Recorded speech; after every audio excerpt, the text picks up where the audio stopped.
Om Namo Bhagavate Vasudevaya.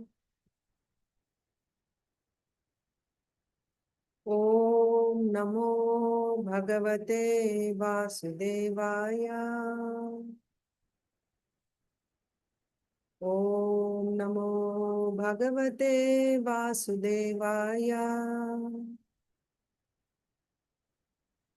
Narayanam Namaskritya Naram Chaiva Narottamam Devim Saraswatim Vyasam Tato Jayamudirayet Nashtaprayeshvabhreshu Nityam Bhagavata Sevaya Bhagavatyuttama Shloke Bhaktir Bhavati Naishtiki.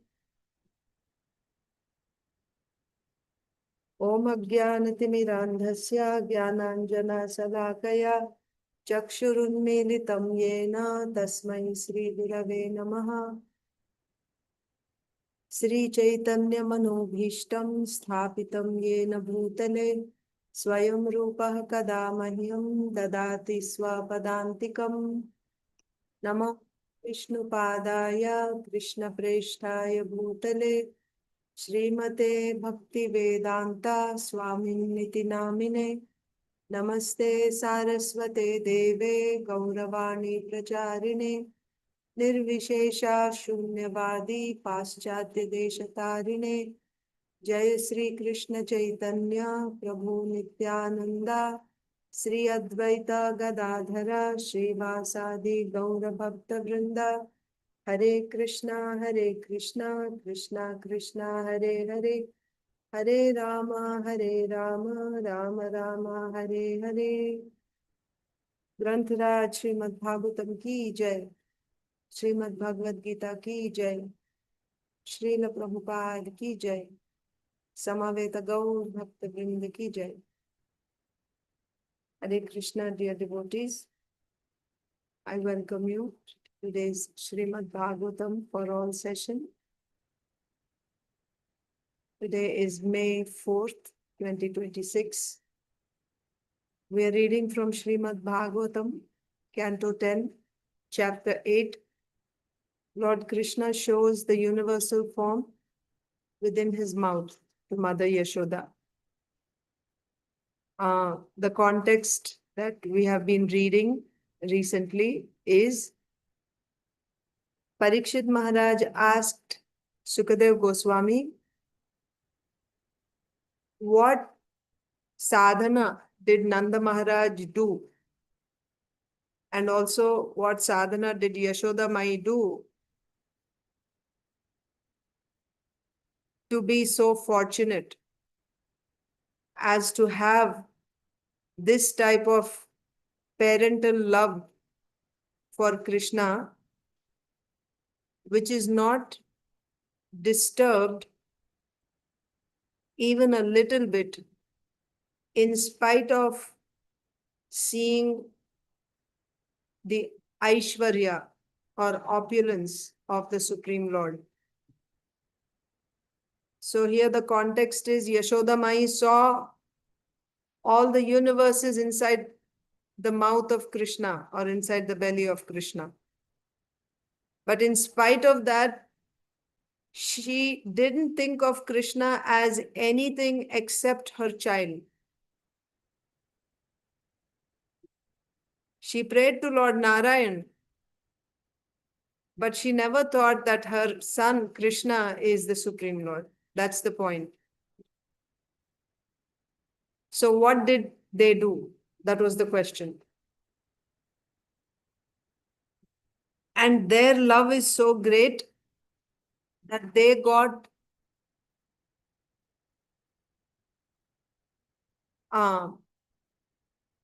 to enjoy the childhood pastimes of Krishna, which are not enjoyed even by the parents of Krishna who gave birth to him. That means Vasudeva and Devaki.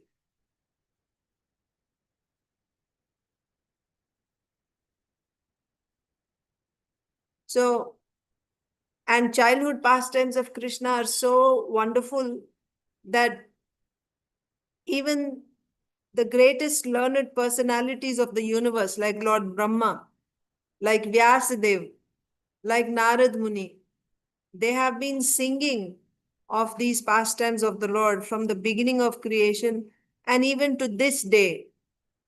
The contemporary learned personalities. Who is the most learned personality? A devotee is a learned personality, not a scientist or some kind of a philosopher. No. The most learned personality is a devotee of the Lord. So here Kavi means a learned person.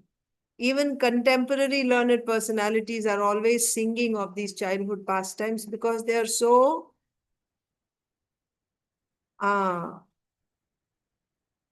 so sweet and so attractive. And by hearing them, one is delivered from the miseries of this material existence. Such childhood pastimes Nanda and Yasoda got to enjoy. What did they do? So in answer to that, we saw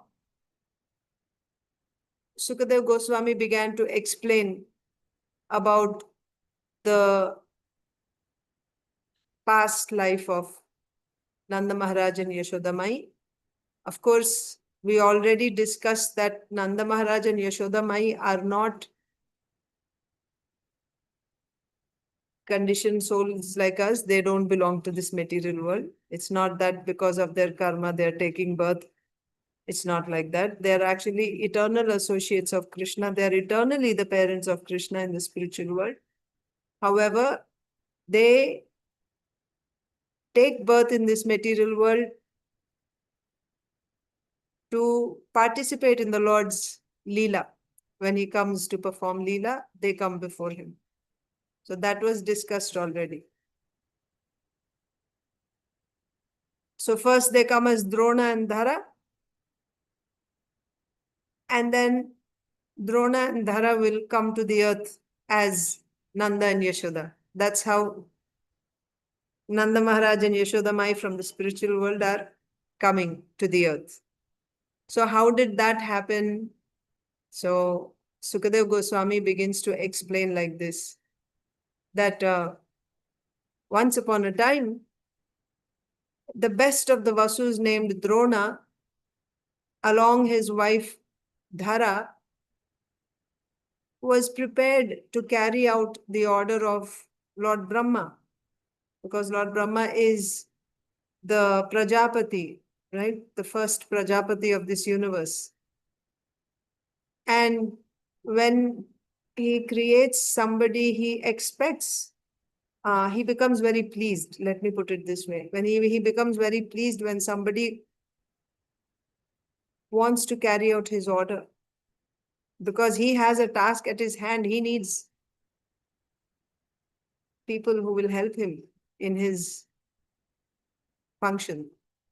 So when someone comes forward to do that, he's very pleased with them. So Lord Brahmā ordered or told DRONA and Dharā to go to the earth planet. And on the earth planet also specifically to Mathura Mandal. And after going there, he told them to do cow protection. And in this way, set example, teach others how to protect cows. Go Palana. So when Lord Brahmā ordered like this,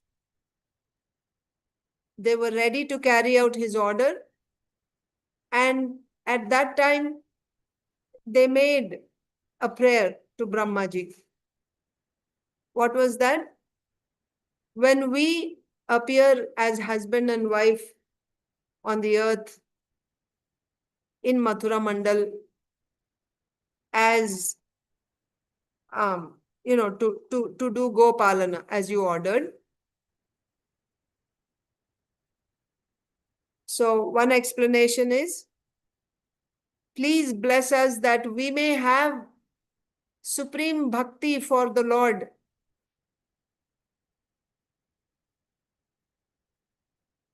So when one has this type of bhakti, very easily, once one crosses the ocean of material existence or material miseries, very easily one can cross when one has this type of bhakti. So what does that mean?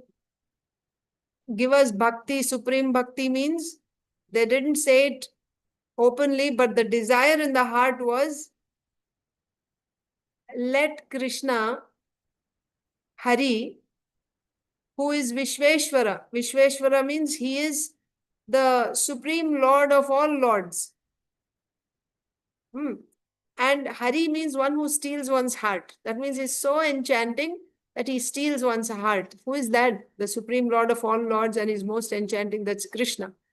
And also Mahādeva, it is said. Mahadev means, here Mahadev is not Lord Shiva. Mahadev means the Lord who, or the one who performs the greatest pastimes, LILA.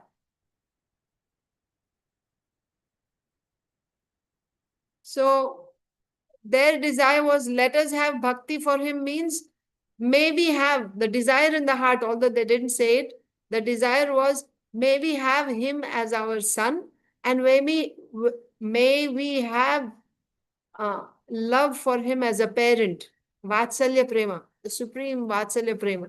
This is what they wanted, and that is what they were asking, although they didn't say it outside. They simply said, because how could they say, we want the Supreme Lord as our son? But the desire was that. And Brahmaji could understand that. That's one explanation. So therefore, in the next verses, we will see Brahmaji will actually say, he will come as your son. Why is he saying that? Because they had that desire. That's how we understand. He understood that they have this desire, and Brahmaji blessed them. That we will see. And also how to understand that. Is Brahmaji actually giving them that benediction, and that is the reason why they actually got Krishna as their son? Should we understand like that? That also we will see. If I forget, please remind me that point. That, is it that Nanda Yaśodā actually got Krishna as their son because they got the blessing of Brahmaji? Is that why? So that point we'll have to talk about. But why Brahmaji gave that blessing? Because they had this desire in the heart, and he could understand that they had this desire. Therefore, he blessed that. That will come in the next verse. But the other explanation, according to Srila Vishwanath Chakravarti Thakur's commentary we read yesterday or day before yesterday, they actually said to Lord Brahma that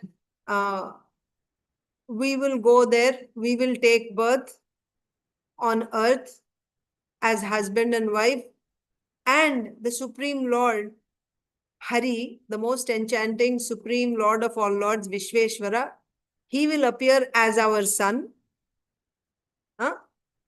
And he will perform, the performer of the greatest pastimes, Mahadev. He will appear.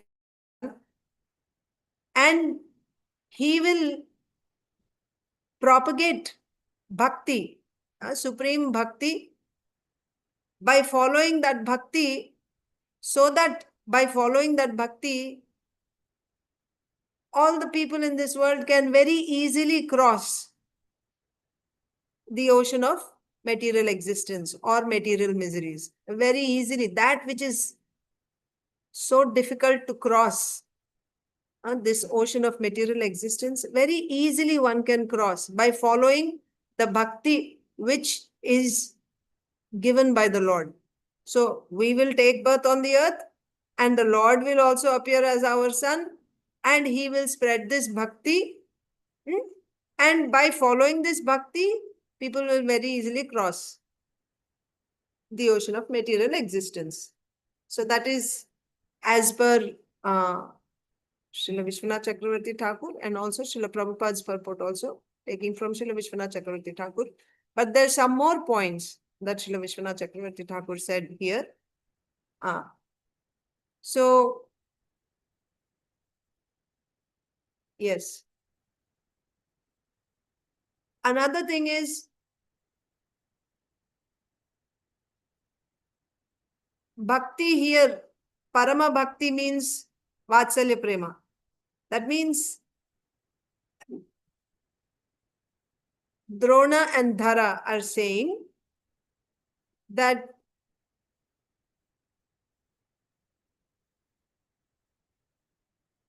may we get this bhakti. So we will appear as husband and wife, and the Lord will appear as our son.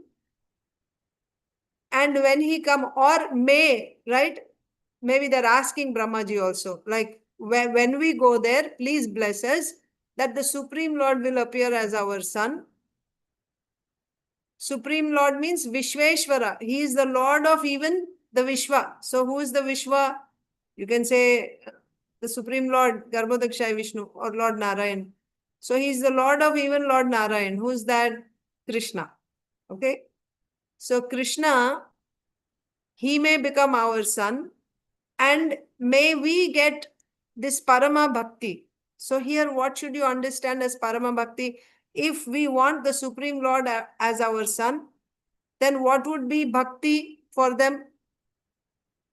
Vatsalya Prema. You can infer. So they are praying to Brahmaji that may we get Lord Hari as our son, and may we get Vatsalya Prema for him.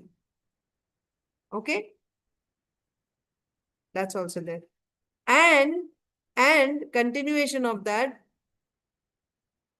by hearing, by chanting, by remembering our dealings with the Lord. So now when we get Vatsalya Prema, in Vatsalya Prema there will be activities like feeding Krishna, bathing Krishna, dressing him, chastising him, putting him to bed, right? And then when the gopis come and complain, you know, he's stealing butter. So many activities are happening.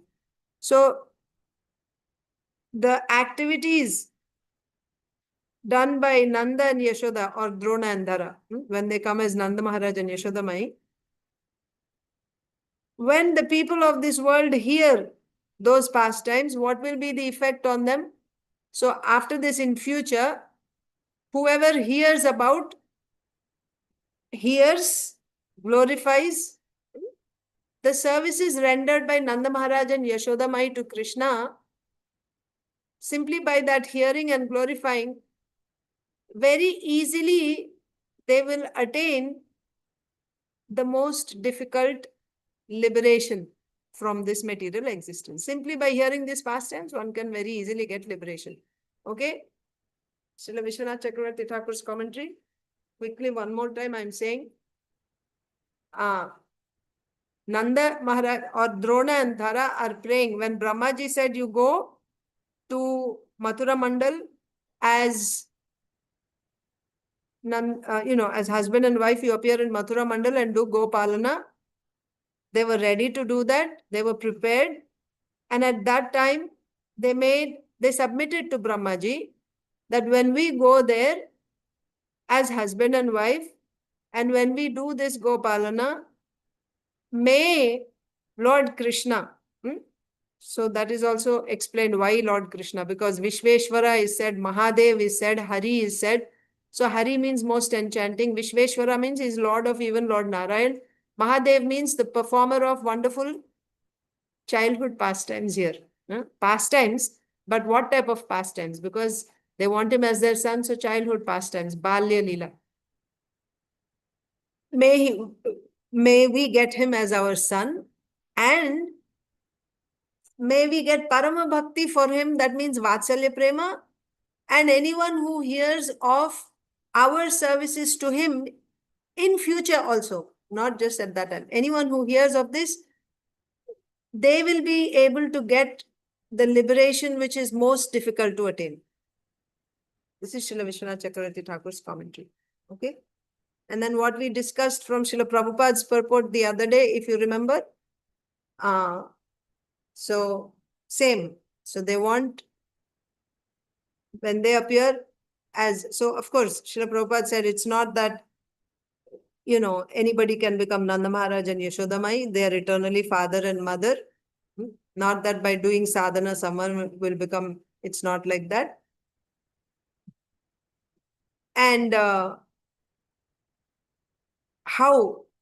So another thing is, material existence is very risky. This was the important point.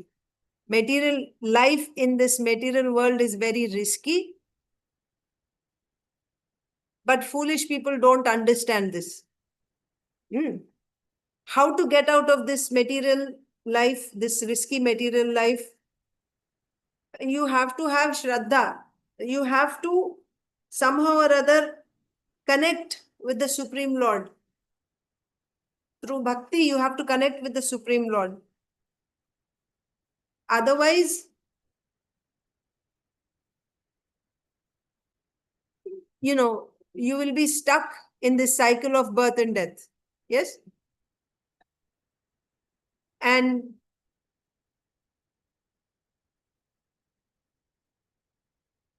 so, to show that we are actually, this material life is risky, Srila Prabhupada quoted, Mamai Vamsho Jiva Loke Jiva Bhuta Sanatana Manashashtan Indriyani Prakriti Sthani Karshati. We are all suffering in this material existence. Then how to come out of it? You need Shraddha. If you don't have Shraddha, you will be here only. Ashraddha Dhana Purusha Dharmasyasya Parantapa Aprapimam Nivartante Mrityu Samsara Vartmani. You'll be stuck in this cycle of birth and death, in this samsara. Then how to come out of it? In essence, Srila Prabhupada said, so when the Lord comes, he leaves behind his instructions in the form of Bhagavad Gita. He gives us the path of bhakti. Like Bhagavad Gita, Uddhav Gita, Chaitanya, in Chaitanya Charitamrita, you see his instructions to Sanatan Goswami, Rupa Goswami, and various other devotees. So whenever he comes, he's actually leaving behind his instructions. That means he's giving us a path. The path of bhakti is shown to us. How to come out of this risky material existence. But foolish people don't take to it. They will be stuck here. Then how to come out of it? Srila Prabhupada said you should study Bhagavad Gita, because this is the preliminary study. And after this, when you become a little advanced, then you study Srimad Bhagavatam. And still more advanced, then you study Chaitanya Charitamrita. That is the way to build our Shraddha. And when we get Shraddha, then we can do bhakti, pure devotional sense. Okay. So now, next verse. So, I'm doing both here. You know, I'm telling you the commentary that means to tell you the flow of the past time, and at the same time trying to cover the points in Srila Prabhupada's purport. I don't know how much justice I'm able to do, but I'm just trying. So let us go to the next verse now.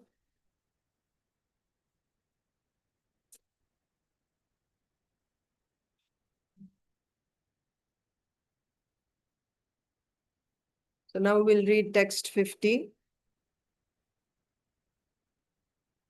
Still, Drona and Dhara are speaking. Sorry, now Brahmaji is saying, Asti ityuktaḥ sa Bhagavān vraje droṇo mahā-yaśāḥ jajñe Nanda iti khyāto Yaśodā sa dharābhavat. So actually, it is Sukadeva Goswami speaking. It is Sukadeva Goswami speaking. Sukadeva Goswami said that this is what Drona said. In the previous verse, he says that when Brahmaji ordered them to go, they were prepared to carry out his order. And then before leaving, this is what they said. So like this, Sukadeva Goswami is saying that this is what they said. So we don't really see Drona Uvacha like that. So he's saying in a third person that this is what Drona said. And further, Sukadeva Goswami is continuing in the next verse. What happened after Drona said that? Asti ityuktaḥ sa Bhagavān. So after listening to them, Bhagavān means here Brahmaji. Brahmaji said, sorry. Not Bhagavān is not Brahma. Bhagavān is Krishna only. But asti, astu. Astu means so be it. Who said the iti uktaḥ? So Brahmaji said this. After hearing Droṇa speak, what did Droṇa say? That when we go there, may Lord Krishna become our son and may we get Vatsalya Prema for him.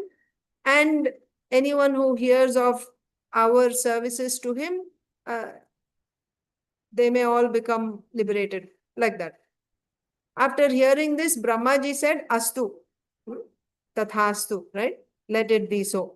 Brahmaji said, Astu ityuktaḥ. He said like this, Sa Bhagavān. Astvityuktaḥ sa Bhagavān. Vraje droṇo mahā-yaśāḥ. Jajñe Nanda iti khyāto. Yaśodā sa dharābhavat. So he's saying, so be it. So whatever Droṇa said, he said, so be it. And then he said, vraje, in vraja, droṇo mahā-yaśāḥ. Jajñe Nanda iti khyāto. That means, after saying that, he said, Droṇa will become very famous by the name Nanda. Where? In Vraja. Vraje droṇo mahā-yaśāḥ jajñe Nanda. Okay. So Nanda Mahārāja will become famous as, Droṇa will become famous in Vraja as Nanda Mahārāja. Iti khyāto Yaśodā sa dharābhavat. And his wife Dharā will become famous as Yaśodā. Iti khyāto Yaśodā sa dharābhavat. Okay. So astu means Brahmaji said, so be it, for whatever Nanda said. Astu ityuktaḥ. Then sa Bhagavān, that Bhagavān. Which Bhagavān? Vishveshvara, Mahadev, Hari. The Supreme Lord whom they were asking. That means Krishna. The Lord that they were asking or they were desiring. Either, you can take either. Okay. According to one commentary, they didn't say it aloud. They were just desiring. And another commentary, they requested. Either way, they wanted. So the Lord that they wanted as their son, that Bhagavān, sa Bhagavān, that Bhagavān in Vraja. So that means he will become, Droṇa will become the father, or that Bhagavān will become the son of Droṇa. Droṇa will become famous as Nanda Mahārāja. Nanda Mahārāja, and Yaśodā will become, Dharā will become Yaśodā. So the Lord will appear as their son. So let's read now. When Brahma said, yes, let it be so, the most fortunate Droṇa, who was equal to Bhagavān, appeared in Vrajapura, Vṛndāvana, as the most famous Nanda Mahārāja, and his wife Dharā appeared as Mother Yaśodā. When Brahma said, yes, let it be so, the most fortunate Droṇa, who was equal to Bhagavān, appeared in Vrajapura, Vṛndāvana, as the most famous Nanda Mahārāja, and his wife Dharā appeared as Mother Yaśodā. This is 50. Droṇa was, no, I'm reading on the right side. Droṇa was born in Vraja as Nanda and Dharā was born as Yaśodā. Actually, it should be understood that Droṇa and Dharā, who were sadhana siddhas, entered into the nitya siddha forms of Nanda and Yaśodā at that time. So see, another point is being said here. So, previously, what did we read in Srila Prabhupada's purport? We read that when Nanda Mahārāja and Yaśoda Mai, they come, first they come as Droṇa and Dharā, and then Droṇa and Dharā being ordered by Brahmaji, they come to the earth as Nanda and Yaśoda.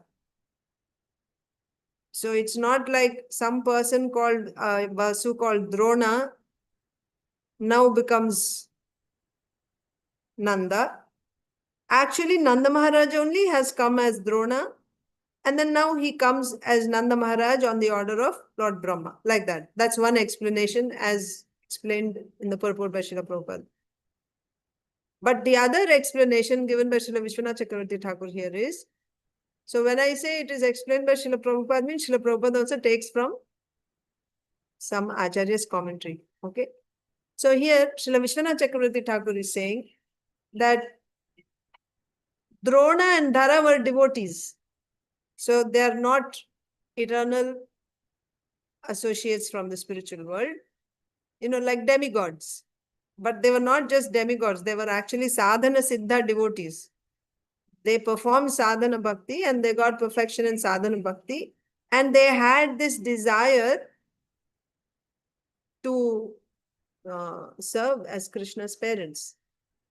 Then, when it is time for Krishna to come, Nanda and Yaśoda are eternally there. This is also a point. You see, Krishna's pastimes are Nitya Lila. They are eternally happening. Even here on the earth, in this material world also, his pastimes are eternally happening in Vṛndāvana, in Dwaraka, in Mathura. These places are not material world. The same Golok Vṛndāvana Dham has descended to this world as Gokul, Vṛndāvana on this earth. Similarly, Dwaraka. So, if the land is eternal, aren't the pastimes going on eternally there? Aren't the Lord and his devotees, eternally liberated devotees, there all the time? Yes, they are there, always performing pastimes.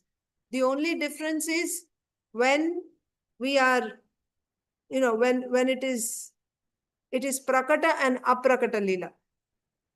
When it is time for the Lord to appear, that's called prakata lila. So Krishna's prakata lila happens how frequently?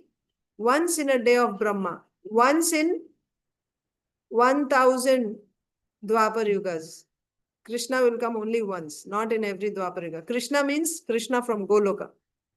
The remaining Dwapar Yugas, Krishna comes from Vaikuntha. That's different. But once in a day of Brahma, in 1000 Dwapar Yugas, Krishna from Goloka comes. Comes means what? He's already here. That's the point I'm saying. So, Vṛndāvana is here. If Vṛndāvana is here, his pastimes are happening eternally. He's here. And his associates are also here. That means his eternally liberated devotees, Golok Vasis, they're here. Similarly, in Dwaraka, Dwaraka Vasis are here. All his queens, his mother, father, Vasudev, Devaki, they are there. But it is aprakata lila, so it is not manifest to everybody. Only the premi bhaktas are able to see, to whom the Lord reveals. Otherwise, it's aprakata. It's not manifest to everyone. But once in a day of Brahma, that means once in 1000 Dwapar Yugas, that specific Dwapar Yuga, he becomes manifest to everybody. Everyone, the whole world is able to see him. It's not that you have to be a devotee to see him. Everybody is able to see him. This is a special mercy. And similarly, his associates are also seen by everybody. And his pastimes are also visible to everybody. Okay? So at that time, when it is time for Prakata Lila, many things happen. Because there are people who are qualified in this material world. How are they qualified? By dint of their bhakti, obviously. Nothing can attract the Lord except his bhakti. They are qualified by dint of their bhakti, and therefore they can come and participate in the Lord's Lila. So there are different types of devotees. One class is the demigods. The demigods who want to participate in the Lord's Lila and their devotees. Then they are invited. So they come and they enter into the Nitya Siddha devotees. Nitya Siddha devotees are already there. For example, in Mathura, they're already there. Vasudev, Devaki, they're there. Now, some demigods will come. Demigods means not the demigods will come as an expansion, because those demigods will still be taking care of their responsibilities. For example, if Indra is there, I don't know about Indra particularly, I'm just giving you an example. So he will still be holding his position there in heaven and carrying out his responsibilities. But if he's a devotee, a sadhan siddha bhakta, then his expansion will come to assist the Lord in his lila. So he will enter into one of the Yadava's bodies, eternally liberated devotees. He will come and join there. And by that, he gets to participate in the lila. He's assisting the Lord. And when the lila is complete, when the Lord is now winding up the whole pastime, these demigods leave the bodies of the eternally liberated associates and they go back to their heaven. And once again, the Lord's pastimes become aprakata. Not only demigods, even Lord Vishnu will descend. He will come. Kshirodakashai Vishnu. And his consorts.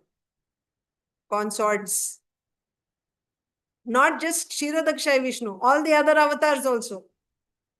They will come through Kshirodakashai Vishnu and they will enter into the Lord to assist in his pastimes. And when the Lord's pastimes are, when it's time to end the Prakata Lila,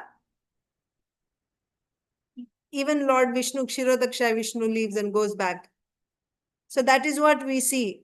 When the Lord, in Krishna's disappearance, what do you see? The hunter came and all that, right? And then Uddhava comes. The Lord is telling him, now the Lord is ready to leave. And then the Lord is going back. So who's going back?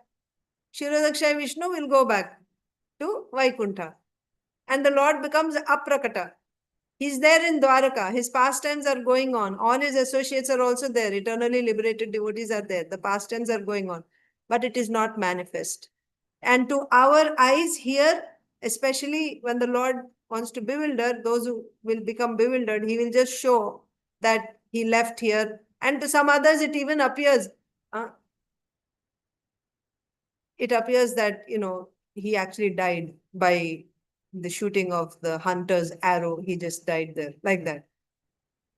So those who are envious of the Supreme Lord, who want to believe that he's just, like the Mayavadis, who believe that after all his body is also material, he also died, he will keep them in that illusion. He will show like, yes, see, I died, like that. But this is the science behind that. He's there eternally performing pastimes, but prakata and aprakata. When he winds up his prakata lila, he's still there in aprakata form. And for the prakata lila, many personalities are invited. And also, those who perfected their sadhana, they come to participate in this lila. By participating in this lila, after this, they go back to Godhead. Like the Rishichara gopis, those who were the rishis in Dandakaranya who wanted to marry or who wanted to have conjugal relationship with the Supreme Lord, with Lord Ramchandra. So now they took birth as gopis in their next life. And by being trained by gopis, they actually, at one point, they had no material bodies. They were completely transcendentalized. They came to that stage of prema and their bodies are completely transcendentalized. With those transcendental bodies, they actually participated in the Ras Lila with Krishna. So with those same transcendental bodies, when Krishna sent, so now they enter into Nitya Lila. They enter into Nitya Lila of the Lord, eternally performing pastimes with the Lord. Like that. So let's see why I went there.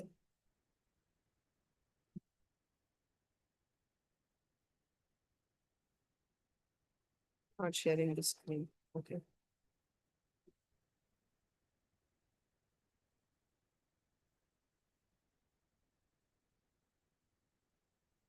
Okay. So when Brahma said, yes, let it be so, the most fortunate for, Acha, we were reading here, sorry, here on the right side.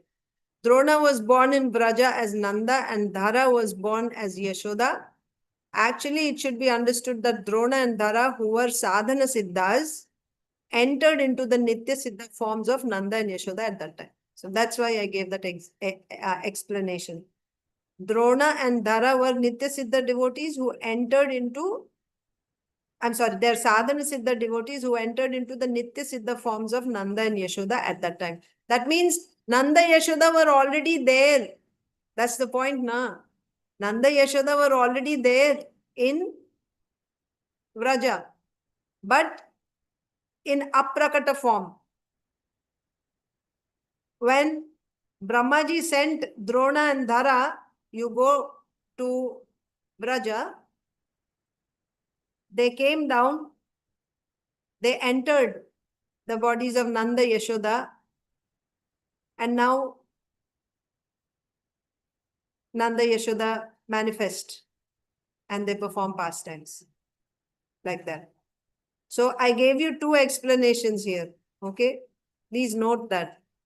One explanation is that, as Srila Prabhupada said, Nanda Yaśodā only came as the Drona and Dharā. They themselves first, when they come to the earth, they come in steps. Not that directly from the spiritual world they come to the earth. We see in the case of Uddhava also. He was also a Vasu. So first they come to the heavenly planets, and from there then they come down to the earth, like that. So that is one explanation. So Nanda Yaśodā only first appear as Drona Dharā, and then Brahmaji orders them to go to the earth. So now they come to the earth as Nanda Yaśodā. One explanation. Second explanation is Drona and Dharā were separate personalities. They are sadhana siddha. That means in this world, by performing sadhana bhakti, they perfected sadhana bhakti.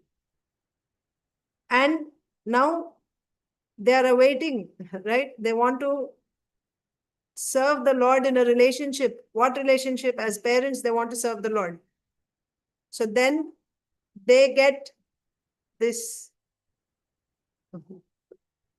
BJP has won, so there's rallies going outside in Bengal. Anyway, so Drona Dharā. So second explanation is Drona and Dharā are sadhana siddha bhaktas, and on the order of Brahmaji now they come and they enter into the body of the eternal associates who are already there in Vraja. But the LILA is aprakata. So now they enter into Nanda Yaśoda's bodies, and by that they get to participate in that LILA as the parents of Krishna. Like that. Okay?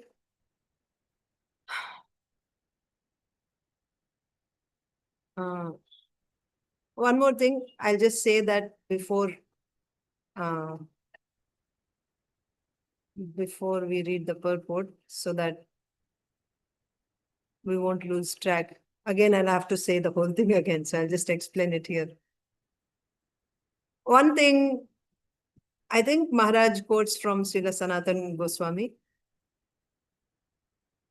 here is that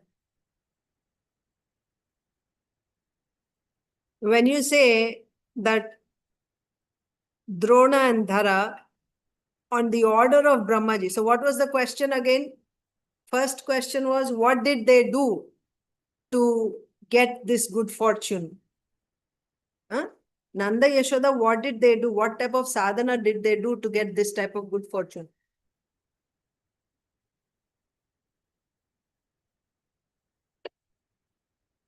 So Sukadeva Goswami is saying that they appeared, once upon a time, there is this Vasu, the best of Vasus called Drona and his wife Dharā, and they were ordered by Brahmaji. And by Brahmaji's order, so one thing is, who's Brahmaji? Brahmaji is a Parama Vaishnava, our Brahmaji. Yes, at the beginning of creation, he got darshan of the Lord, he performed tapasya, he got darshan of the Lord. He's a pure devotee, Brahmaji. And this Vaishnava Sampradaya, we are coming from Brahma Sampradaya, in Brahma Sampradaya. He's a great Vaishnava. So they are carrying out the order of Brahmaji. and also like a spiritual master, right? He's telling them, do this, and they're carrying out the order. That's one reason. By serving a pure devotee, by carrying out the order of the spiritual master. And the second reason is, Brahmaji told them to go and do Gopalana, cow protection. So by serving cows also, you get this good fortune. That's another thing. By Gopalana, by protecting the cows, by serving the cows, they got this good fortune. So these are the two messages we are getting. First thing is, by carrying out the order of Brahmaji, Brahmaji is a pure devotee, like a spiritual master, right? So carrying out by carrying out the order of Guru, who is a pure devotee, they got this good fortune, one reason. Second reason is by serving cows, because they did Gopalana. Because of that, they got this good fortune. But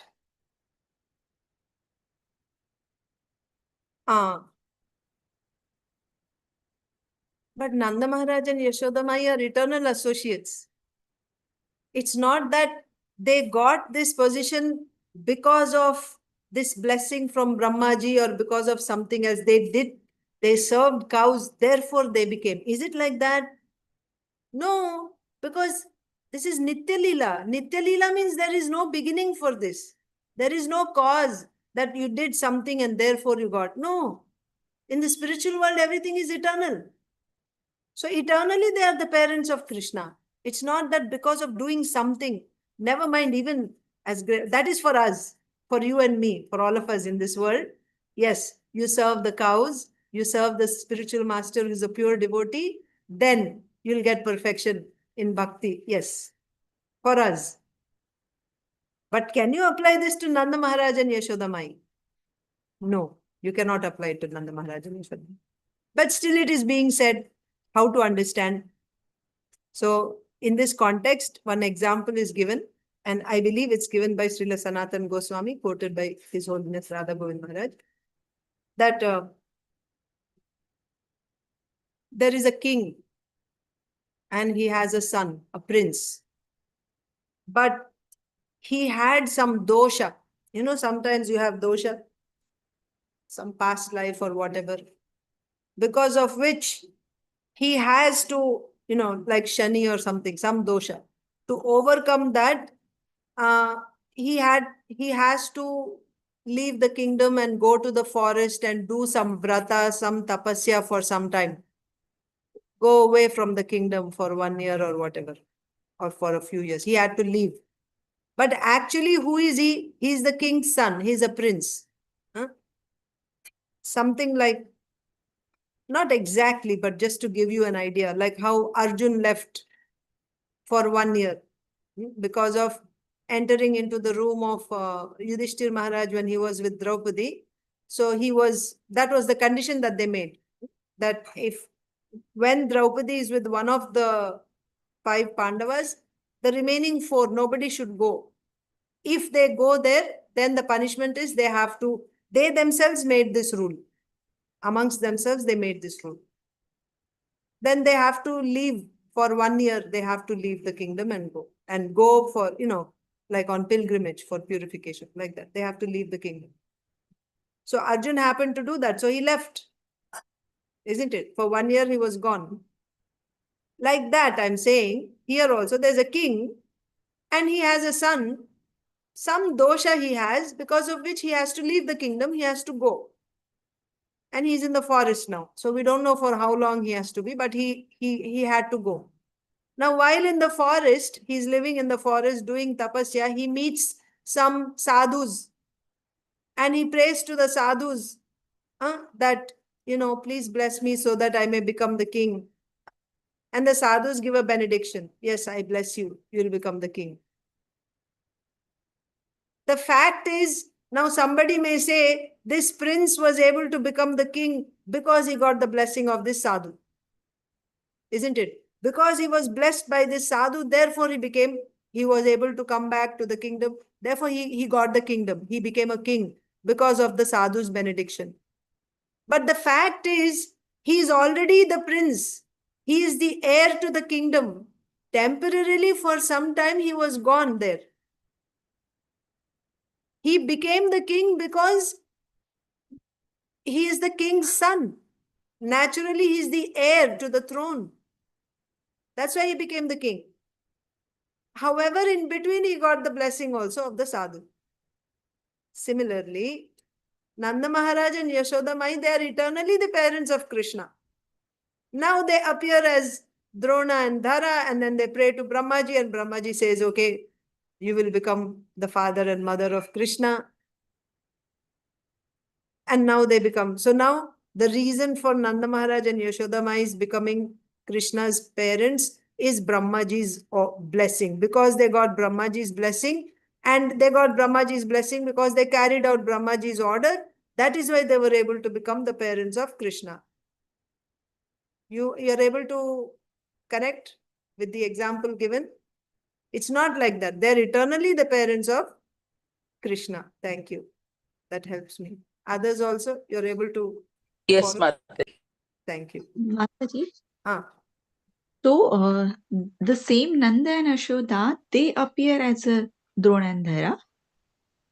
That's what I said. There are two explanations. One explanation is same Nanda and Yaśoda from the spiritual world.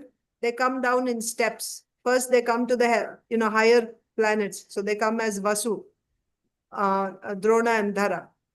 And then they carry out the order of Brahmaji. Brahmaji blesses them, and then they come down as Nanda Yaśoda. That is one explanation. So this story of the king is related to this explanation.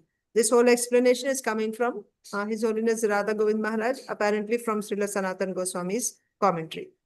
The other explanation that we see in the purport, like this verse purport, is that, so in the previous purport, Srila Prabhupada says that what I said just now, that Nanda Yaśoda only first come as Dharā, Drona Dharā, and then again they come as Nanda Yaśoda. But sorry, this is not Prabhupada's purport. The second explanation is Srila Vishwanath Chakravarti Thakur's commentary, which I read just now.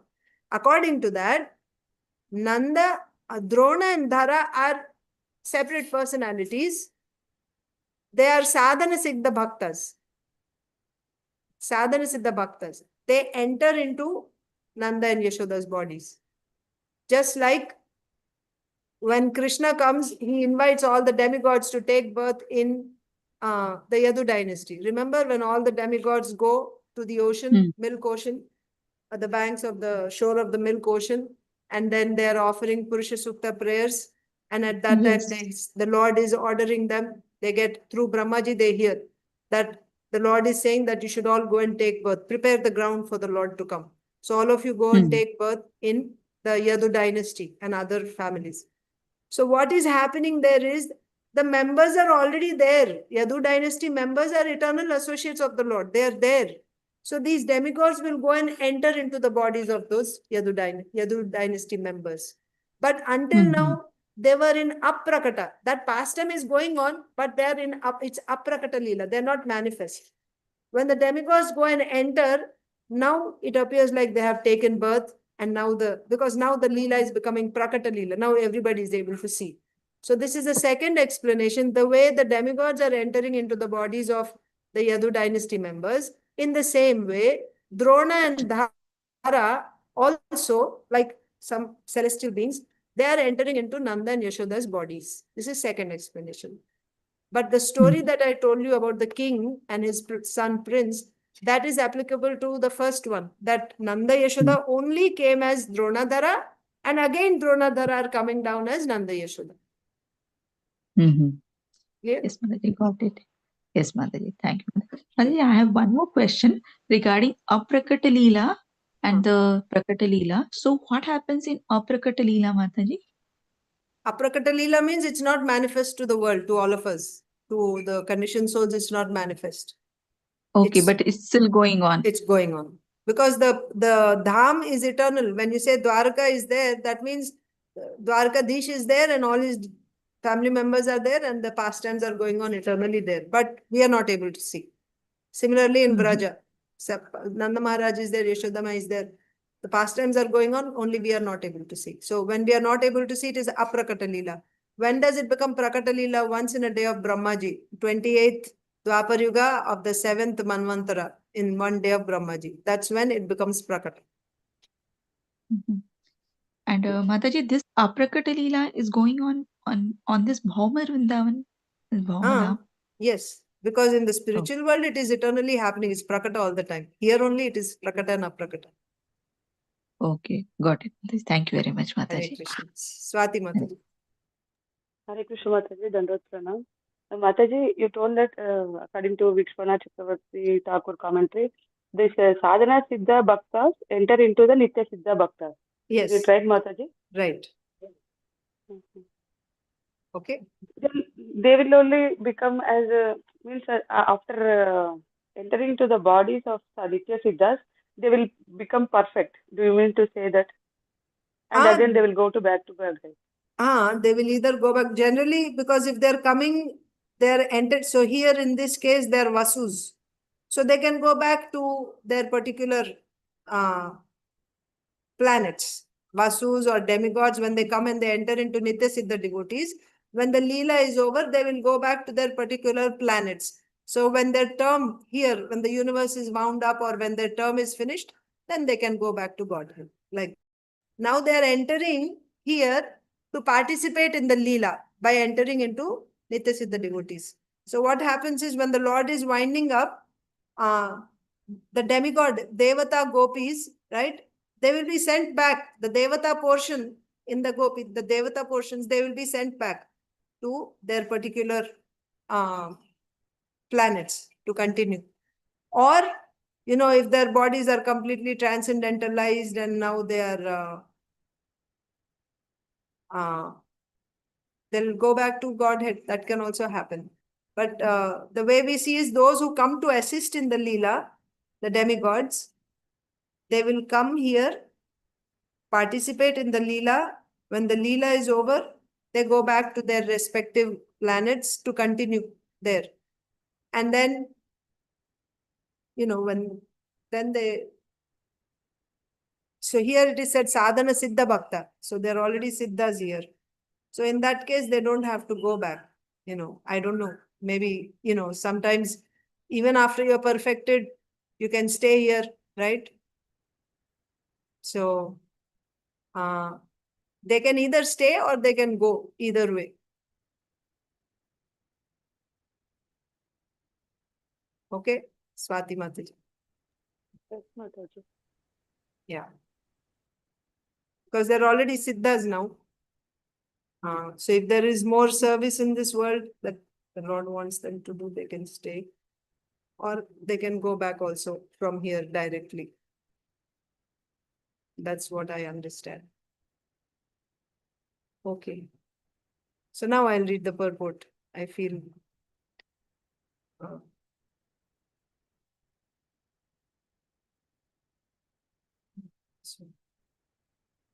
Mataji, one more thing. Hare Krishna. We can call them as Raganuga devotees, no, Mataji? yeah, because they're participating in Krishna's pastimes. So depends if they're actually here, Droṇa Dharā, of course, certainly, because they're, you know, entering into Nanda Mahārāja and Yaśodā, certainly they're Raganuga Bhaktas. But if there are other demigods who are entering into Yadavas in Dwaraka, then not necessarily Raganuga. Raganuga Bhaktas will be Vraja devotees. It means, do you mean to say that Mataji, they are following Ragatmika Bhaktas, no, Mataji? Right, Nanda and Yaśodā, yes. Yes. Thank you, Mataji. Hare Krishna. So we'll read the purport now. Once again, I'm reading. When Brahmā said, yes, let it be so, the most fortunate Droṇa, who was equal to Bhagavān, appeared in Vrajapura, Vṛndāvana, as the most famous Nanda Mahārāja, and his wife Dharā appeared as Mother Yaśodā. Purport. Because whenever Krishna appears on this earth, he superficially needs a father and mother. Droṇa and Dharā, his eternal father and mother. See? So, Srila Prabhupada's, according to Srila Prabhupada's purport, according to this commentary, Droṇa and Dharā are eternal father and mother. But if you see Srila Vishwanath Chakravarti Thakur's commentary, they are sadhan siddha bhaktas who entered into Nanda Mahārāja and Yaśodā. So both are possible. Okay. Just keep both of them in your minds. So whenever Krishna appears on this earth, he superficially needs a father and mother. Drona and Dhara, his eternal father and mother, appeared on earth before Krishna as Nanda Mahārāja and Yaśodā. In contrast to Sutapa and PRSNI, who's Sutapa and PRSNI? Vasudeva and Devaki. Yes? Vasudeva and Devaki,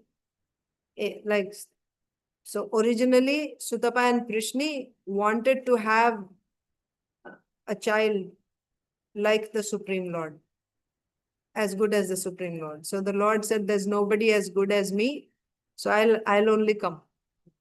So then, and in 3 births he came. The first, to Sutapa and PRSNI, he came as PRSNI Garbha. Then to Kashyapa and Aditi, he appeared as Vamandev. And finally, now to Vasudeva and Devaki, he appeared as Krishna. So therefore here, in contrast to Sutapa and PRSNI, they did not undergo severe penances and austerities to become the father and mother of Krishna. This is the difference between Siddha and Sadhana Siddha.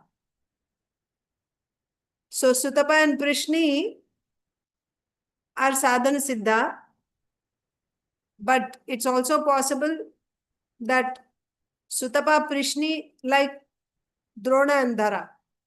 Okay. So Sutapa, PRSNI are 2 personalities who had this desire to have the Supreme Lord or someone equal to the Supreme Lord as their son. So they are not eternal associates of Krishna. That's the point being said. They are not eternal associates of Krishna. Then in that case, they must have come and entered into the eternal associates, Devaki and Vasudeva. Devaki and Vasudeva are eternal associates in Dwaraka. So they must have entered into Vasudeva and Devaki. So here, comparison is being made between Drona, Dhara and Sutapa, PRSNI. Drona and Dhara, our eternal father and mother, is being said in this explanation. Drona and Dhara are actually Nanda Mahārāja and Yaśodā in the spiritual world, and who have come down in the form of Drona and Dhara. They are eternal associates. Proof is, Srila Prabhupada is saying, they didn't undergo any austerities or penances. Whereas Sutapa, PRSNI, they also wanted to be the parents of the Lord, but they underwent very severe penances for many, many thousands of years. And then the Lord appeared and granted their desire. So in the 3rd life, the Lord appears to them as Krishna, to Vasudeva and Devaki. Okay? Mataji, which was the second one? Second is Aditi and Kashyapa and Vamandev. Oh, thank you. Okay. So I think we can read Bhagavad Gita now. Took quite a while to explain this.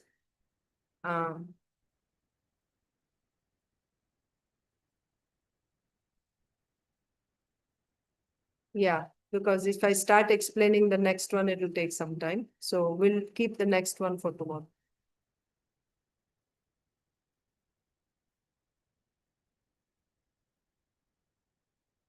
So now I will open Bhagavad Gita. We have to do text 12 today. So text 11 was how to know when one is influenced by the mode of goodness. When all the 9 gates or all the 9 holes of the body are illuminated by knowledge. Sarva dvareshu dehesmin prakasha upajayate jnanam yada tada vidyad vivriddham sattvam ityuta. So then you know that the living entity is covered by vidya. When all the gates of the body are illuminated by knowledge. Illuminated by knowledge means what?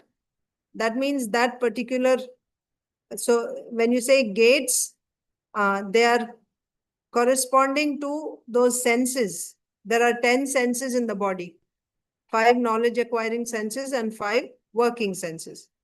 So the 5 knowledge acquiring senses are eyes, ears, nose, tongue. So here you have 4 holes already.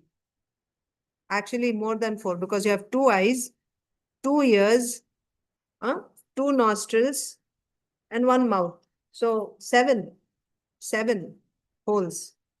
With 4 knowledge acquiring senses, 7 holes. And then skin. So skin is the 5th knowledge acquiring sense. And you have 10 working senses. 2 hands, 2 legs.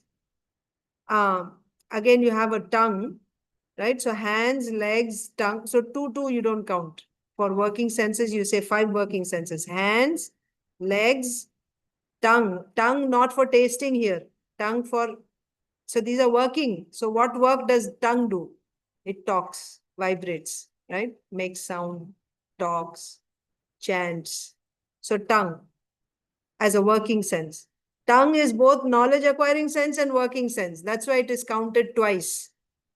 Tongue as a knowledge acquiring sense and tongue as a working sense. So you have hands, legs, tongue, anus, and genitals. These are the 5 working senses. What does anus do? It removes the waste products from the body. Genitals are used for procreation. So these are the working senses. They're working for the body. And knowledge acquiring senses are acquiring knowledge for the body. So eyes are acquiring knowledge about form. Ears are acquiring knowledge about sound. Tongue, knowledge about taste. What else? Nostrils, knowledge about smell.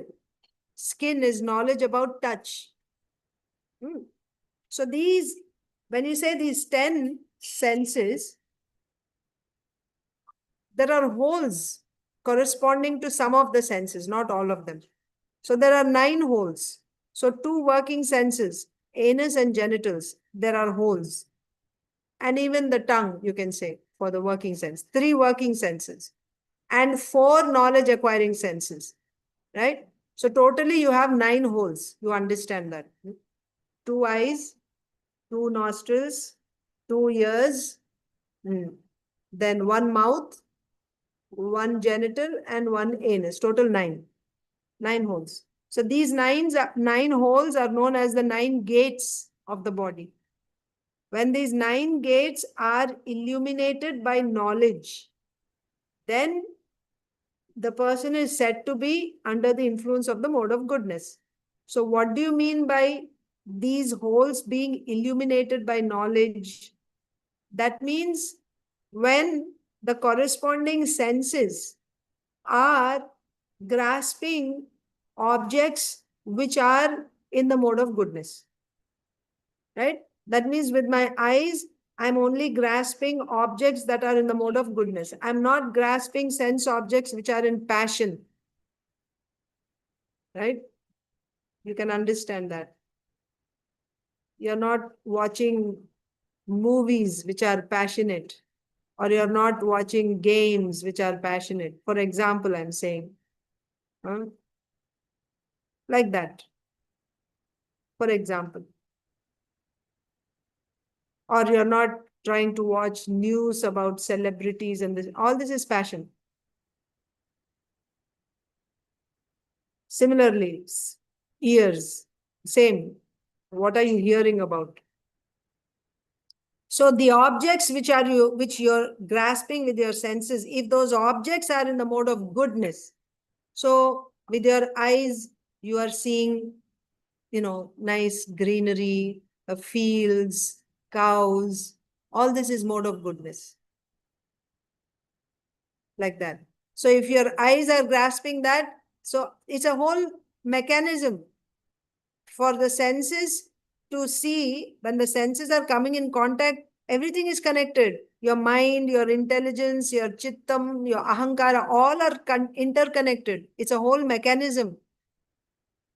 So therefore, everything is coming under the influence of the mode of goodness. When your senses are grasping the objects which are in the mode of goodness, everything else is also becoming, that means your subtle body is also becoming influenced. The sattvic impressions of sattva guna are formed on your chitta. Like that. So like this, if all the senses are grasping only sense objects which are in the mode of goodness, then all those holes become illuminated by knowledge. They're all in the mode of goodness. Then the person is said to be under the influence of mode of goodness. So that one we discussed yesterday. Now today's verse is about Rajoguna. How do you know when a person is influenced by Rajoguna? Lobhaḥ pravṛttir. Acha, we don't need this now, so I'll just open this. Lobhaḥ pravṛttir ārambhaḥ karmanam ashamah spriha rajasyetani jayante vivriddhe bharatarṣabha. Lobhaḥ pravṛttir ārambhaḥ. So what is lobha? Greed. Pravritti means action. Nivritti means no action. Okay? We hear this in the definition of Shuddha Bhakti. Sheelanam has two meanings. One meaning is pravritti rupa and the other one is nivritti rupa. Pravritti rupa means actions. What type of actions? Kaya vang manasiyaha tattat cheshta rupaha. Cheshta rupa. So pravritti rupa means cheshta rupa. Activity.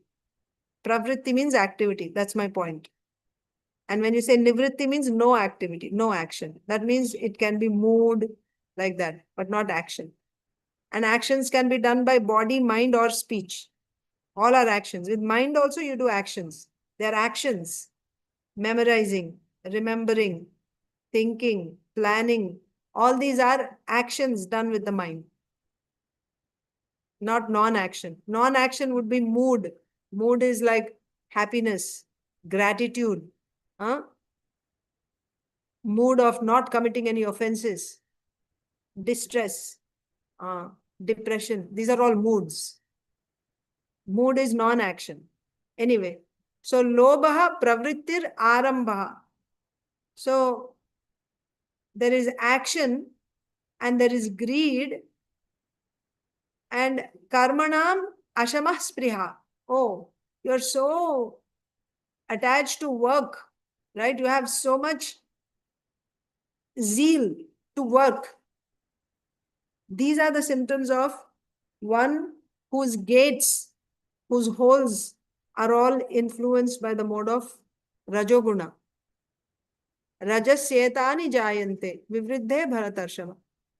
So previous verse we saw what is the symptom of one who is influenced by the mode of goodness. Now we are seeing what is the symptom of one who is influenced by the mode of passion. Lobha means greed. Pravṛttir ārambhaḥ means karmanam ashamah spriha. That means spriha. Spriha means you have this zeal, right, to do. Let's read the translation. O chief of the Bharatas, when there is an increase in the mode of passion, the symptoms of great attachment, fruitive activity, intense endeavor, and uncontrollable desire and hankering develop. What are the symptoms? Great attachment, fruitive activity. Fruitive activity means what? You will do an action only when there is a result. If there is no material result, you are not interested in that action. That's called fruitive activity. Karma, basically. Karma means fruitive activity only. Unless it is nishkama karma yoga. So here we are talking about fruitive activity or karma. Intense endeavor. And that karma also you won't do it. So when you say nishkama karma yoga, in nishkama karma yoga, you are not doing intense endeavor for result. You're doing it with a sense of duty. You're doing it with a sense of duty. This is my dharma and I have to do it. Regardless of whether I'm getting result or not, you will just keep doing that dharma. That is nishkama karma yoga. Rajoguna's quality is not that. You will work very, very hard. Day and night you will work for that result. Right? That's Rajoguna. We will read some examples also of this, like real life examples. And then uncontrollable desire. So desire for what? For that result. Maybe a post, position, wealth, right? or recognition, appreciation, like that, fame.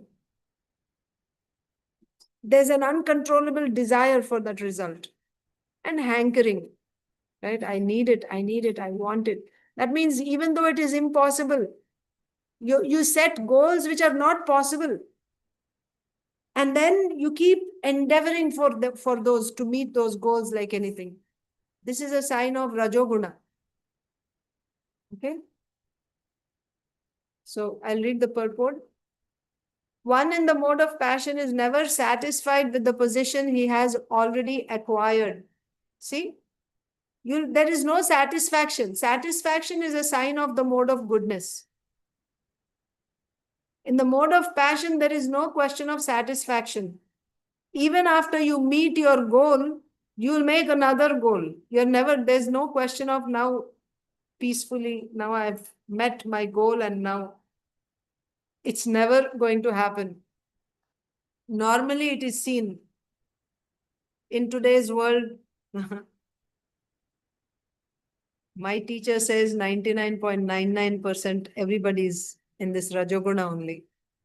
Because we set a goal that after I get this much, then I'm going to retire. I'm not going to work so hard anymore. And even after we get that, then we say, no, now the world's cost of living has changed, or this has changed, that has changed. This won't work now. Now we have to work more. And again, that retirement never happens. They will just keep working and working and working. Another example I can think of is, we are supposed to. So for devotees, this is not just for devotees. This is Vedic lifestyle. After 50 years, no karma, just retire. That's Vedic standard. Grihasthas have to retire. That means you have to plan your life in such a way that you get married at an age so that by the time you reach 50, you're done with your responsibilities. If you have boys, then you have made them capable of taking responsibility. Now they can take it forward, the grihastha responsibilities of the family. That means, your wife will be taking care of your son, and he's married already, and he's trained in how to take care of the business, whatever your occupation is. You have trained him properly, and he can handle it. By the time you're 50, all this should be done. And if you have girls, then they are married already, and maybe even they have their kids, and you've done whatever and done. So we should plan our lives like that. Where is that planning now? Even until we are 30, or even after 30 also. Why only until? Still they are preparing for their career only. When they will get married, when they will, settle down. And what about, financial stability and this and that? I mean, it's not, the thing is, we are stuck. This is a fact. We are stuck in a vicious system. And it is not one person's, it's not possible for one person to just break out of all this and now I'm just going. It's not possible, really. For some time you may try and again you'll come back. So therefore, a movement is required. And this movement will start with devotees, not outside. It's not. Of course, we are under the government outside. And, whatever policies they have, whatever systems they make, whether it is education or work or anything, retirement. Because we are in that system, we are bound, health, we are bound to follow their systems. But for how long? Just look at our lives. I think all of us started off when we were young, isn't it? At least when we were in 20s, I think.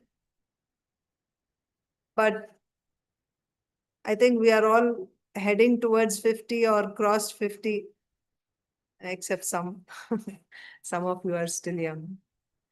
But the thing is, we should create, just look at the system. If we look back at our predecessors, take our grandparents, may or may not be our parents, but certainly our grandparents. They live their life in such a way that even after they leave, it's not like everything falls apart. There is a plan for the family to continue peacefully. Now we don't have that. We put all our energy, everything into educating our kids, and then we leave them to the system. The system will take care. But the system itself is crumbling. And what will happen to the generation after this? We think, oh, we'll save enough money so that my children will survive. Money will be gone. They should have, there's a linear system and there is a, a cycle, like a circular system. Linear system will not last long. Linear system means you're simply consuming, right? You save this much and you're consuming. At some point, it's going to be finished. But if you have a model, a system which is circular, that will keep going on because the cycle moves. It goes on and on and on and on and on. So I'll give you the example of farming. If your lifestyle is dependent on land and cows, that will sustain you. You have cows, you feed grass from the land. You take grains and vegetables and give the grass and leaves to the cow. The cow is satisfied to eat that. That which you cannot consume, you feed it to the cows. The waste which you cannot consume, you feed it to the cows. Happily, the cow is sustained with that and it will give you milk. It will give you milk also. And it will give cow dung. With that cow dung, you put it on the land. The land is once again nicely replenished. And once again, you plant your seeds. You get your crop with which you eat. And then the grass you feed to the cow. The cow is happy. The cow gives milk to you and also gives cow dung. Do you have to depend on anything outside of this? It just goes on in a cycle. And this is how the Lord has created the system. Now what do we do? For our lifestyle, just think. We need electricity. We need gas to go around. And we need gas to cook our food. Where is it all coming from? You're drilling the earth and you're taking. Is it, a circular system? Is it getting replenished, whatever you're using? No, you're just using and burning it. You're burning it. At some point, it will be finished. Then what? Then how are we going to live this lifestyle? So this type of lifestyle is not going to last long because this is not a natural system. This is not the system that is given by the Lord. You can go back, see all the stories in our Puranas, wherever you want to go and you go and see. Nowhere you have this system. This is not going to last. Like in yesterday's purport we were reading, Prabhupada said, people who are foolish, they will simply be stuck here. And then when that doomsday comes, then they don't know what to do. You'll sink. What can you do? But intelligent people should understand from Shastra, by observation, you see how the world is running. How this world is running? A tree produces seeds and the seed goes in the earth and again produces another one. It's going on in a cycle. Why do we think that our system that we have created is going to last forever? It won't last. So following this system, even if I think that I will save lots of money for my children, Is that going to change their life? No, it won't. Because it's a linear system after all. They will eat that and then it is finished. It's not going to work. If you really want to invest your money, invest in land, agricultural land, because soon that's going to be a rare commodity. Even if you have money, you won't get land. And not to build buildings. This is another madness that we see. This whole real estate business it's not good. What we need, you won't be able to eat with the buildings. You need to have agricultural land where you can grow. You have to have land, small. How much land do you need to live? You see traditional homes, there is small place inside and there's so much open land around. In front yard, backyard with trees and vegetables and flowers. That's lifestyle. That's opulent lifestyle. Not living in these pigeonholes of, big buildings and apartments inside. This is not the way. So if you have money, invest in land, but land means where you can grow food, because that's what people will need. When there is a war, people will want food. We had some experience of this during COVID. I heard, I was not there at that time in US, but I heard from some devotees how you go to the stores and all the aisles were empty, no food, everything is gone. People started stocking, and the others who went late, no food. What will you do at that time? If there is a war, that's what is going to happen. Where will you go for food at that time? But if you have your land, you can at least grow something. Loki, potatoes, something. You don't have to starve. So that's the thing. That's what we should leave behind for. That means this is how we should plan our lives, right? Then you can peacefully practice your Krishna consciousness also. You cannot separate your material life and your spiritual life. It doesn't work. It has to go hand in hand. For now, immediately, I'm not able to leave. If you say, that's okay, understandable. But at least, do you have a plan to move in that direction?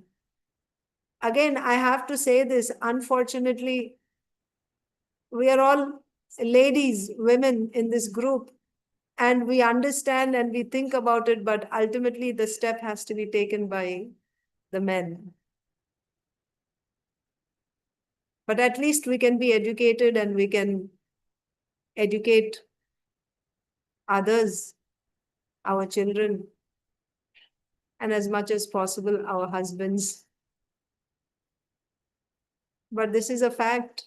It is truth. Am I saying anything outside of the scriptures?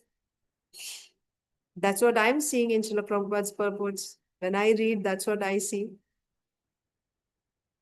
At least accept it. Step one is to say, yes, this is true. This is how it is supposed to be. That is step one. But if I'm simply trying to debate and argue and say, no, this is not practical, it doesn't work, now we are in the 21st century and this and that, then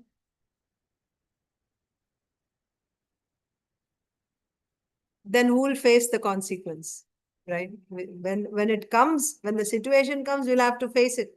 It may happen in our lifetime, may happen in the next generation, but it's going to happen for sure.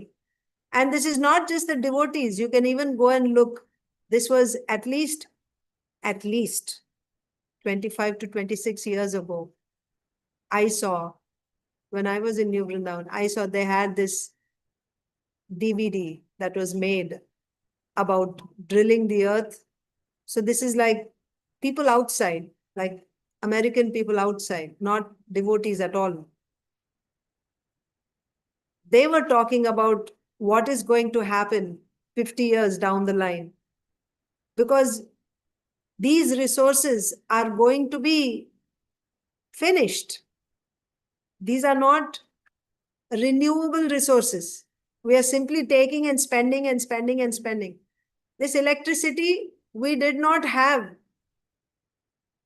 what? 70 years ago.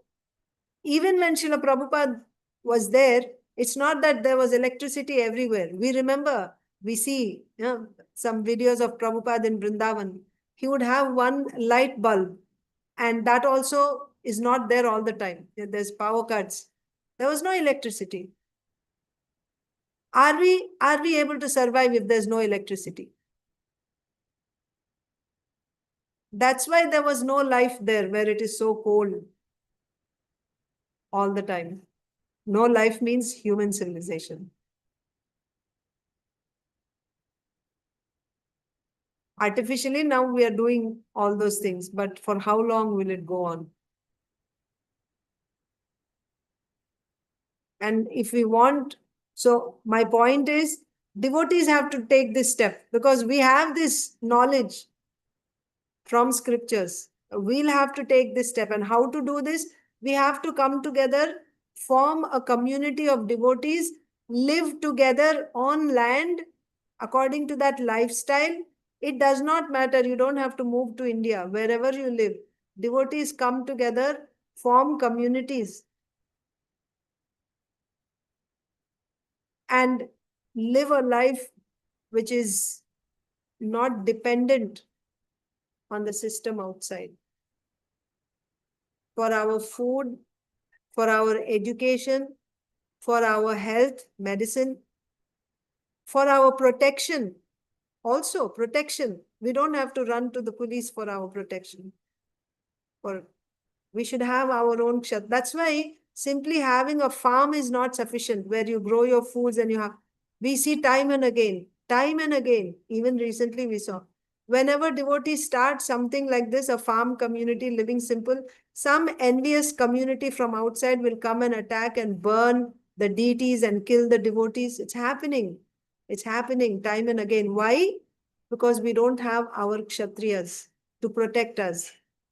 So you cannot have just part of it. You don't want a handicapped body. You want a fully strong body. Society means it should have head, hands, legs, belly, everything. Only having heads and legs and belly with no hands, you won't be able to protect yourself. Kshatriyas are the arms. We need. Prabhupada said that.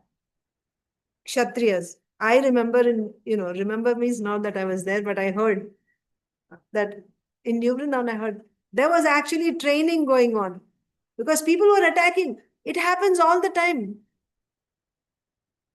Yes, Mataji. Yeah.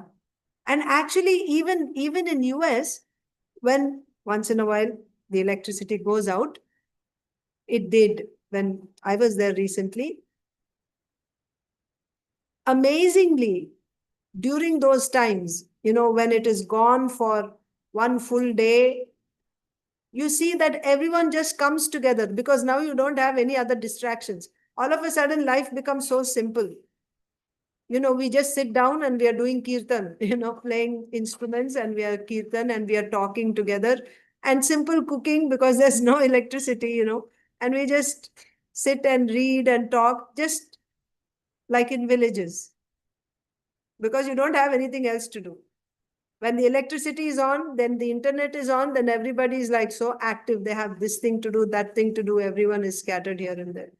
Life just becomes so complicated with all these gadgets and everything. And one counter that people will put forward is, you're using these facilities to preach. Yes, while it is there, we use it. But it's not that if it is not there now, we don't know what to do with our lives. It's not like that. That's the whole point. And we will not make these things either. We won't make these things. We won't be part of producing these things. Ajagar vritti, Prabhupada says, right? The mice make holes. The python goes inside, eats the mouse and uses that hole. So someone, Prabhupada says, they made those parks. So we go and we use it. Somebody else made, and they early in the morning, they don't even come there because they're all late night parties and they sleep until late. So we come and we use these parks. Those people who made these parks, they don't even use them. We use them. We enjoy. But we don't work to make them. We don't have to We'll just chant Hare Krishna. So whatever facilities they've made, if they're there, use everything in Krishna's service. We are using as much as we are able to use in preaching mission, we'll do it. But it's not that because of this only. So, these scientists are so wonderful and this technology is so wonderful and this technology is my deity, now I will worship. No, that's not our mood. That's not our mood. At the end of the day, this technology is Ugra Karma and it is destroying the earth. No doubt about that. But make the best use of a bad bargain. We use it while it's there.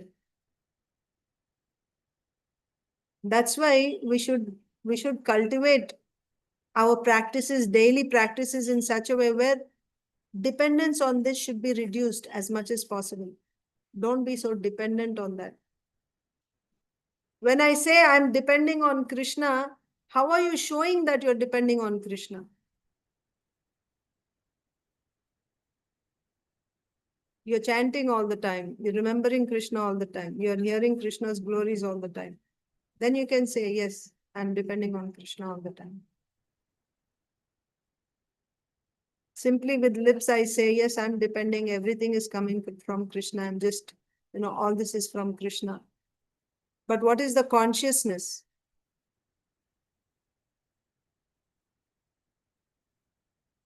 Some exalted devotees will have that consciousness. I'm not saying that nobody will have it.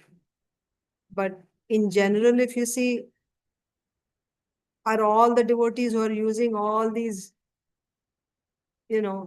facilities, using it with that consciousness? At every moment, you're conscious that this is Krishna's energy and I'm using it for Krishna's service? Or am I just using it, for my sense gratification? The bottom line is, are you Krishna conscious? Am I Krishna conscious? I am not. I'm not.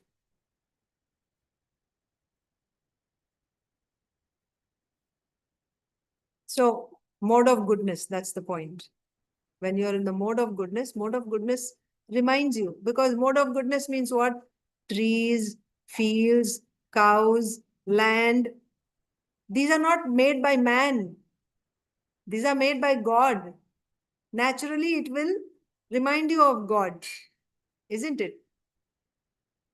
If you go to a village, in the hot sun, you sit under a tree and you feel so grateful for the tree, immediately, naturally, and a hot day and it starts raining. But if you are sitting in a room with air conditioning all the time, what are the chances that you'll be remembering Krishna and you'll be thankful to Krishna for that? When you were in the air conditioning, you'll remember the person who has invented that and you'll be thankful for this technology. Where is Krishna consciousness?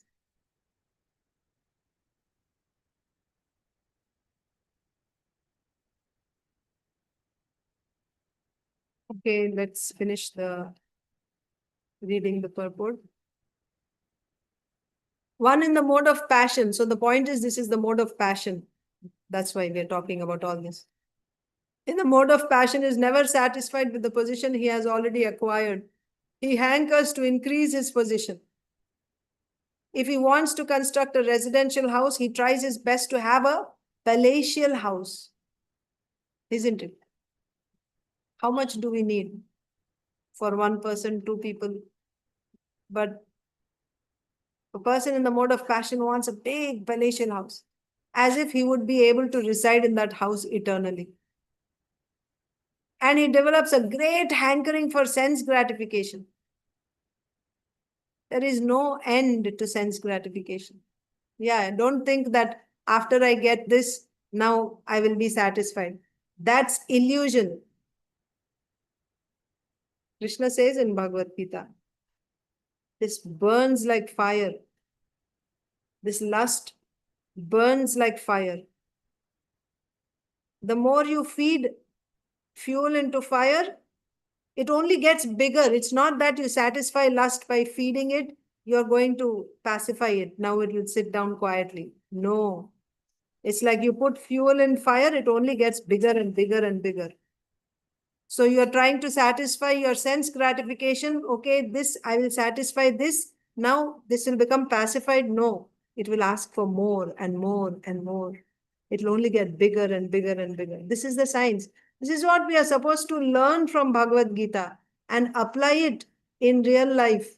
How will we be able to apply it when we are in the mode of goodness? Then we will see things as they are. Then we will see what is going on in my life. Where am I headed? What am I doing? Otherwise, in spite of hearing Bhagavad Gita, because I'm in the mode of passion, these are the symptoms of passion, never satisfied, more and more and more and more. There's no satisfaction. And I'm simply trying to satisfy my lust, but that will never be satisfied. This is the problem. So for me to actually apply Bhagavad Gita in my life, to understand what Bhagavad Gita is saying, I have to be in the mode of goodness. That is why we have to be in Daiva Varnashrama communities, so that we can have a simple life.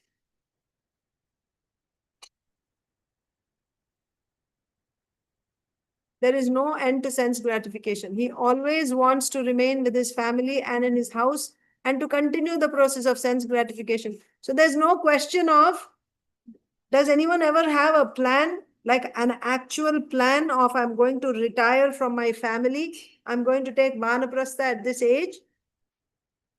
Anyone has such a plan? I don't think so. If somebody has, then it's wonderful.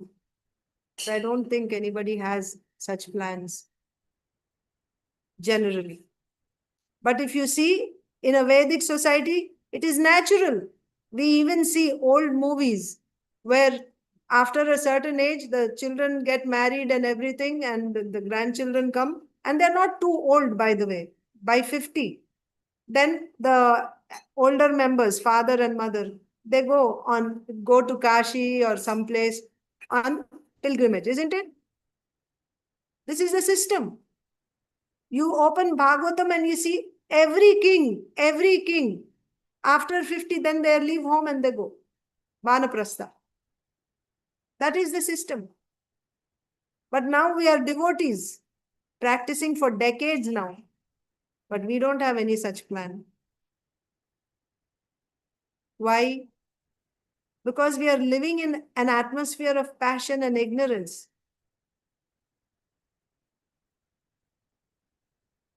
Solution was given already. The thing is, nobody took that solution given by Srila Prabhupada seriously, and they even, suffocated it and just pushed it down and covered it up. And loudly again and again, Srila Prabhupada is saying in his purports and in his speeches, you hear his lectures, you will see. If in a society you don't have Brahmana, Kshatriya, Vaishya, Shudra, this division is not there, it is not a human society, it is an animal society. But how it will happen, that's the important thing, isn't it? Now the question is, how is it going to happen? Is it going to just start all of a sudden from somewhere? We have to take that step. At least we have to talk. At least we have to talk about it now and see, understand the significance, the importance of this. If you just open the news and you see what is going on in the world, wars. In India already, there is this scarcity of LPG gas, petrol prices. I think in US also, right? Prices of gas are going up. We should wake up. You know the story of those. Yes, Mataji. Yeah. The three. Yes, Mataji. So the three fishes story. Huh? One fish, as soon as it heard that there is some trouble, immediately it left. And it told others also, we should vacate and, leave this place. Second fish said, the danger hasn't come. Why you have to leave? It may not happen also. That also happens. I have some friends who live in the Gulf countries. And recently when Iran was, attacking the Gulf countries. Attacking means it was, you know what was happening. But it was a, precarious situation. Devotees, I'm talking about devotees, many devotees. So then, they thought we should leave here because we don't know what will be the situation. So they were looking at flights to leave. And they were canceling the flights and all that. But in spite of all that,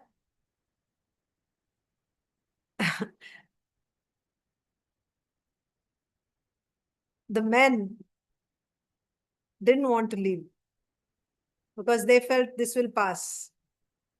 This is just for some time. They didn't want to go. So if the men are not going, women cannot go also. And those who went, they came back because where will they go? They have to come back to the husbands. So they just stayed there. They're just staying there. Why I remember this is because I was giving you the example of the 3 fishes. First one said, let's go. I can see there's a danger coming. The first one left and it is saved. The second one said, abhi danger hai nahi, abhi kyun bhage? When danger comes, then we will go. Now, what is the need to go now? So it didn't go. And lo and behold, the next day the fisherman came and caught the fish in the net. So the second one.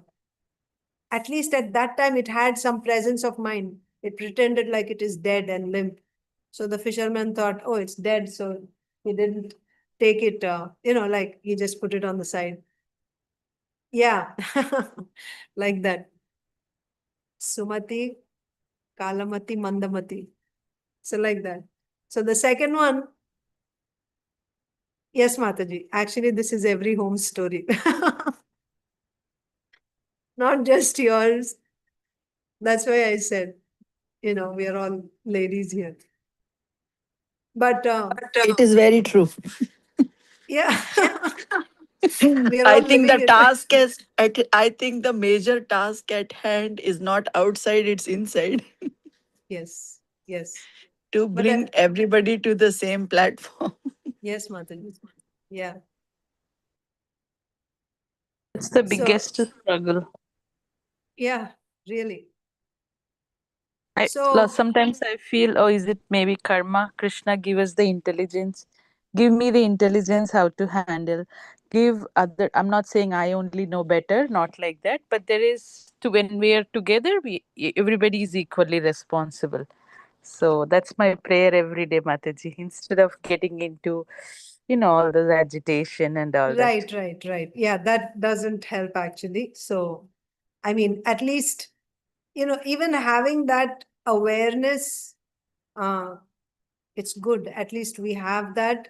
So when the situation comes, if the opportunity shows up, we are able to, give our 2 cents worth of, advice or Tolerance. direction. Yeah, when it Or shows up.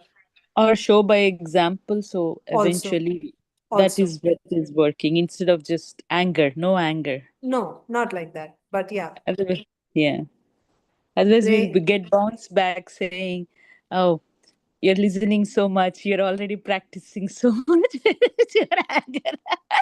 I was like, Krishna, this is also a good way for me to realize I need to win over it. Help me, and it's working out. Yeah. Yeah. So at the end of the day, it's a journey, individual journey. I mean, now we are in a family together. This is also important. Like, that is why internal journey is different than externally how you behave.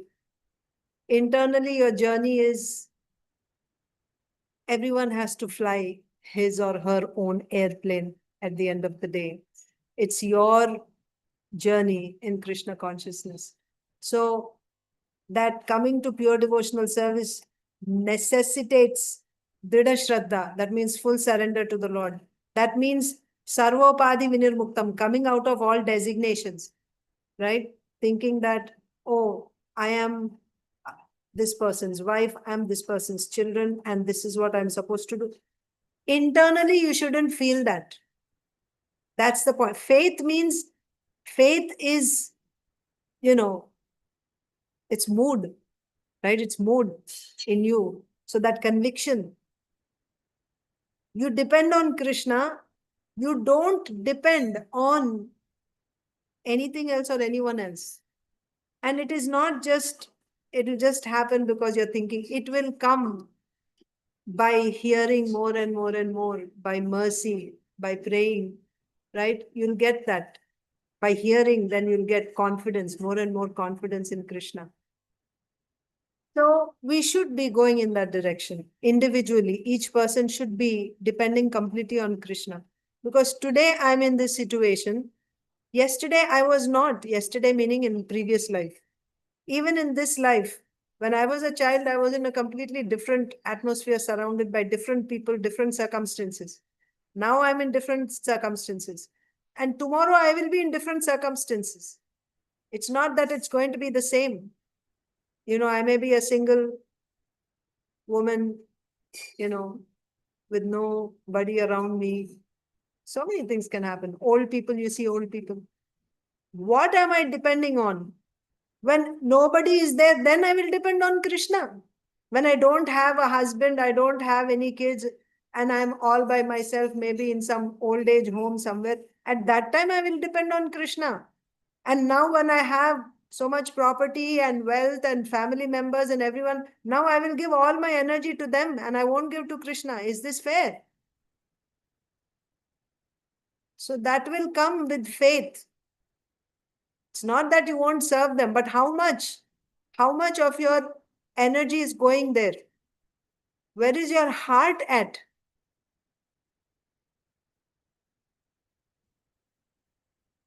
Is your heart at Krishna's lotus feet, or is your heart at your children?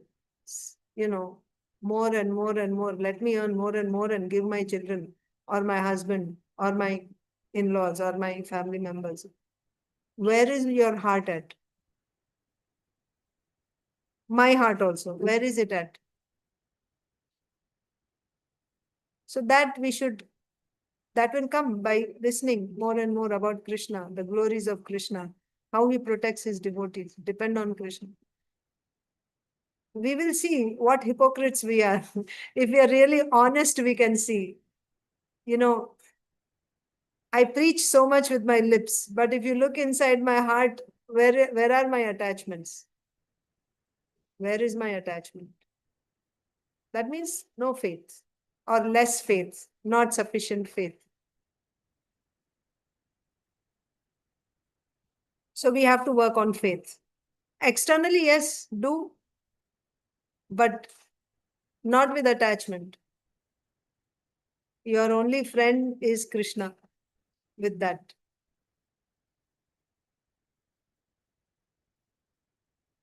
And we cannot control things anyway. You cannot control, you know, like people have their karmas. You cannot, you know, just beat your head up and, right? Oh, why this is happening to my family member like this? Why like that? I mean, we can, really, all this comes with faith. The more faith is developed, the more faith means dependence on the Lord. You'll be more and more dependent on the Lord. Whatever is going on, you'll be dependent on the Lord. And you'll be able to accept things as they are coming. And at the same time, you'll take more and more shelter of the Lord. When difficult situations come, you just take more and more shelter of the Lord. Yeah. Last line. I'm really stretching this verse. He always wants to remain with his family. Acha, this is person with Rajoguna. He always wants to remain with his family and in his house and to continue the process of sense gratification. That's why so much we talked about this, because there's no plan for exiting this family life at any time. There's no, by consciousness, right? At least with your consciousness, in your by consciousness, you should exit the family life. That's the point. Externally, you may or may not. Situation may not permit. You may still be in the family. But with your consciousness, you should exit family life. after 50.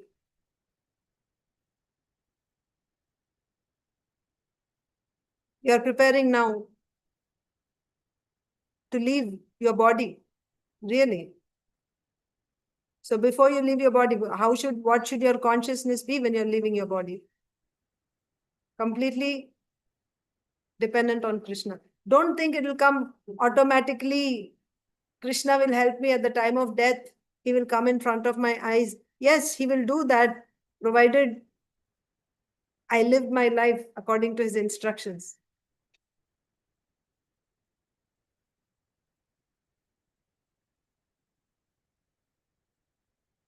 We should do whatever we can. He will fill in wherever we are not, we are lacking. Of course, certainly he will fill in. But are we putting our 100% effort in trying to be Krishna conscious? In spite of my trying, wherever I'm lacking, then yes, he will certainly come. Yoga kshemam vahamyaham. Right?